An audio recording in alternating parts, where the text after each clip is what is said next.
Assalamualaikum warahmatullahi wabarakatuh. Di sini kami dari kelompok 1 akan menjelaskan materi mengenai teori interpretasi budaya Clifford Geertz, di mana kelompok kami yang beranggotakan yang pertama Alpin Aliansori, Ardianto Rudiartono, Ananda Fatia Salma Fadila, dan yang terakhir Asri Maftuhah.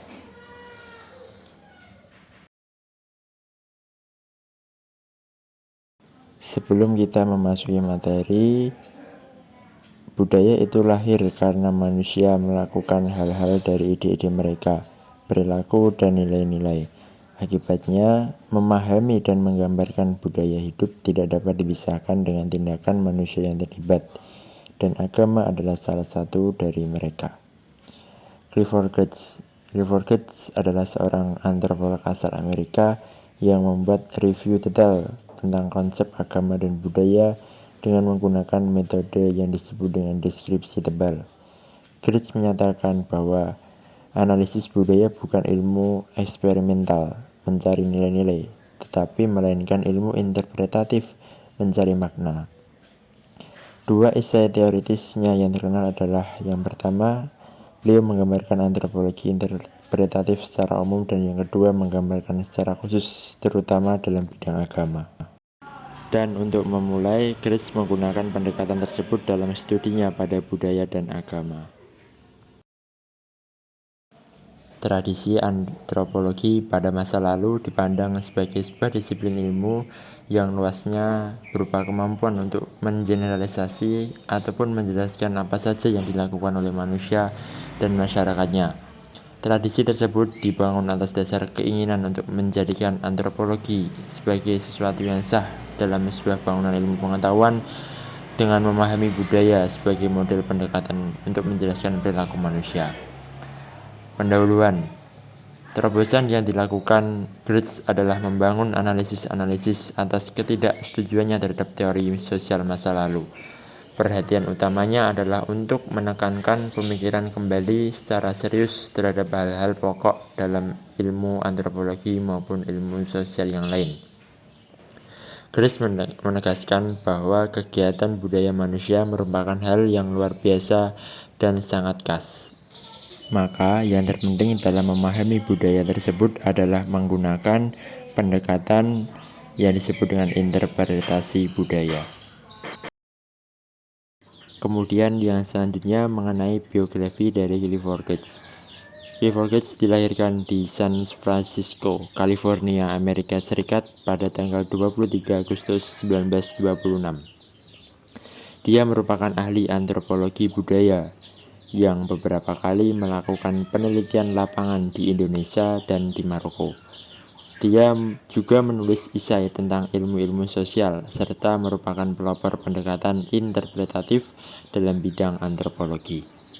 Karya-karyanya banyak, diantaranya yang beliau hasilkan adalah karya yang berjudul dengan The Religion of Java, kemudian Agriculture Involution, The Social History of an Indonesian Town, Islam Observed, kemudian The Interpretation of Cultures, kemudian Local Knowledge, dan masih banyak tulisan-tulisan lain baik dalam buku maupun dalam bentuk artikel. Salah satu karya yang paling terkenal adalah The Religion of Java atau sebuah agama Jawa, di mana pada waktu itu Clifford Geertz mengadakan sebuah penelitian di Jawa Timur, ya tepatnya di Desa Mojokuto. Beliau meneliti beberapa masyarakat yang beliau hasilkan, diantaranya beberapa kelompok masyarakat. Yang pertama ada kelompok santri, kemudian priai dan abangan. Latar belakang pemikiran Geertz memiliki dua pendekatan terhadap agama yang dipandang dari dua sisi. Yang pertama, sisi etnografi, yang kedua, sisi teoritis. Ide agama dan budaya Geertz berkembang pada dua pengaruh utama. Yang pertama, tradisi antropologi Amerika yang di bawah pengaruh pemikiran ala Weberian, dan juga di tradisi antropologi Amerika ini Geertz tertarik untuk memfokuskan diri pada interpretasi simbol-simbol yang diyakininya memberikan arti dan aturan kehidupan masyarakat. Yang kedua, perspektif ilmu sosial.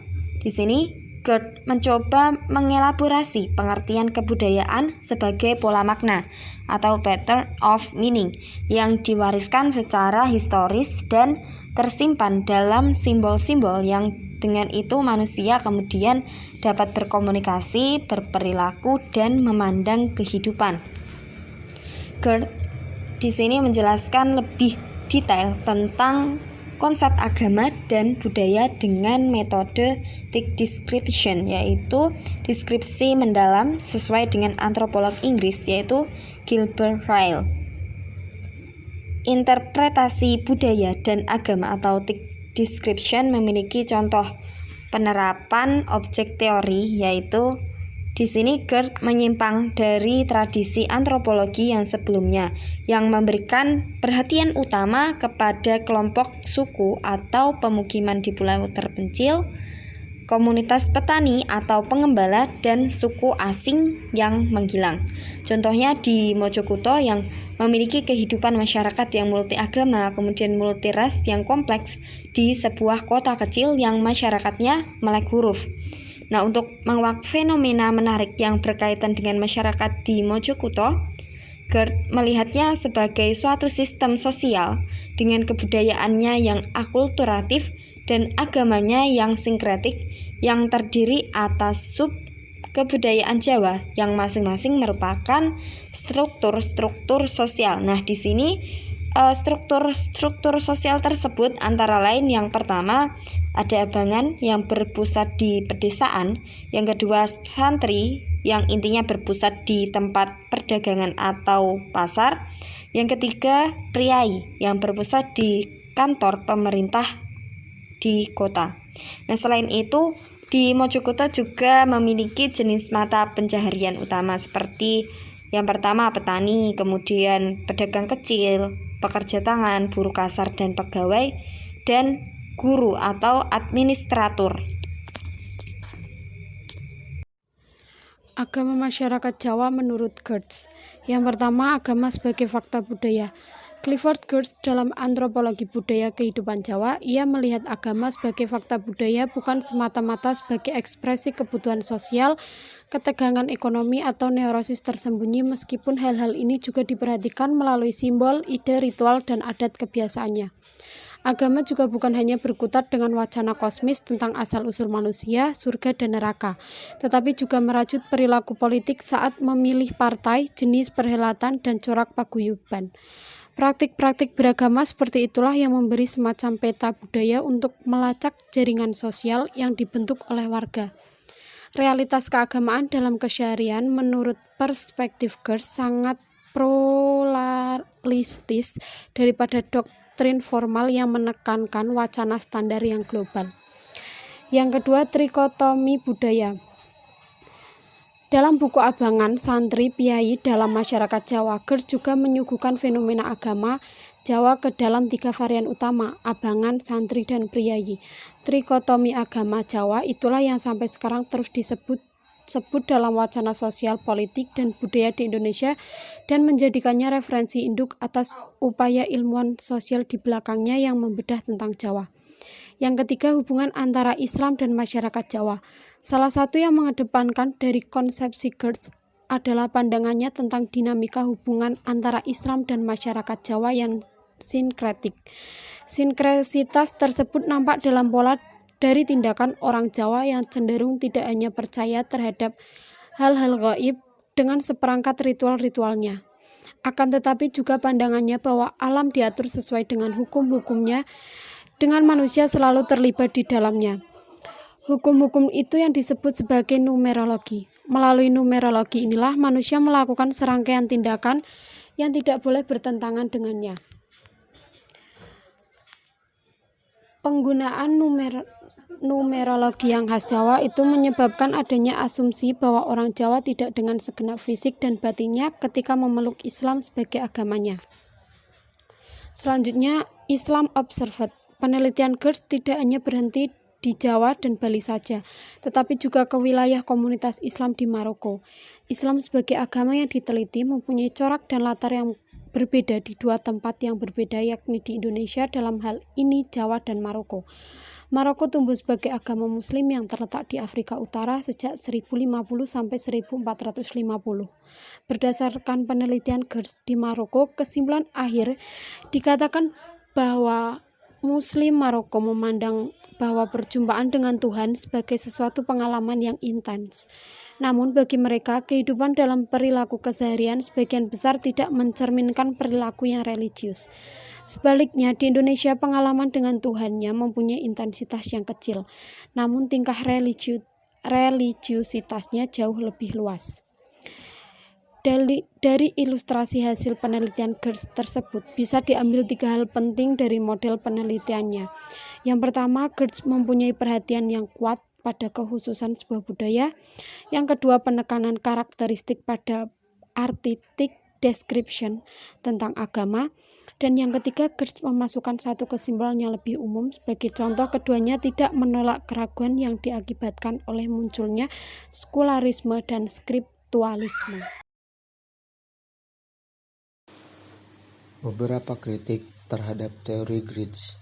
Idealnya sebuah teori pasti memunculkan kritik dan pembacaan dalam perspektif yang berbeda. Salah satu konsep Gertz dalam The Religion of Java adalah pandangannya tentang dinamika hubungan antara Islam dan masyarakat Jawa yang sinkretik.